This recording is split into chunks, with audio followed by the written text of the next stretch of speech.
We have all had that moment in a stressful meeting.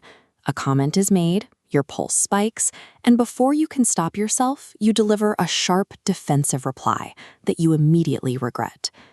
This sharp reaction occurs because the current moment has touched a specific pre-existing nerve, like a sense of unfairness or a lack of respect.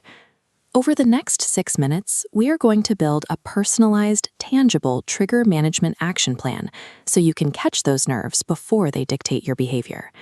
To begin, gather your prerequisites: a pen, a piece of paper, and a recent memory of a frustrating professional interaction. Preparing this plan while you are calm and clear-headed is the only way to prevent an emotional hijacking when the pressure is actually on. Step 1 is identifying your personal root triggers. Look at the options appearing on your screen now. Distinguish between a surface-level annoyance, like a specific person or an email, and the true root trigger, which is always an abstract concept. This list represents the most common root triggers: unfairness, incompetence, wasted time, disrespect, lack of ownership. Select exactly 3 of these words and write them down on your paper. Avoid writing down a coworker's name. Focus strictly on the conceptual words to ensure you are identifying the underlying pattern rather than the person. Naming these abstract triggers shifts your brain's activity away from the emotional reflex and toward the prefrontal cortex, the area responsible for logic. This shift helps dampen the immediate fight or flight response before it takes over. Now that you've named the triggers, step 2 maps negative reflexes and scripts replacements. Write this formula.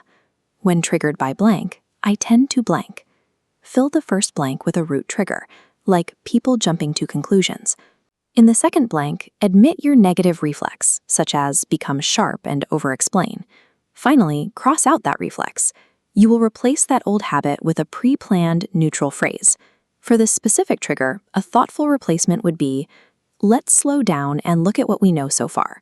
Watch out for a common trap as you draft your own phrases. This trap is the urgent, reflexive desire to defend your intent too early in the conversation. Neutral phrases keep focus on the problem, whereas defensive phrases escalate the tension. Repeat this mapping and replacing process for your other 2 triggers now. Pre-scripting these responses removes the cognitive load of trying to find the right words while your body is under an adrenaline spike. Step 3 is implementing this daily practice during live meetings. When a trigger is hit, your biology demands a reaction. You must counter this by forcing a momentary halt. Use that paused moment to run through a 3-part mental checklist. Pause, silently name the trigger, deploy your replacement phrase. If you feel the urge to speak just to fill a silence, use this universal fallback. I want to respond thoughtfully, not quickly. This deliberate pause creates the gap necessary to replace an impulsive reaction with the neutral phrase you've already prepared. You have now completed a tangible trigger management action plan. True professional growth begins when you notice what activates you before it dictates your behavior. Your commitment today is simple. Practice this pause protocol just one time. Following this plan turns a potentially volatile confrontation into a managed conversation you can navigate with clarity.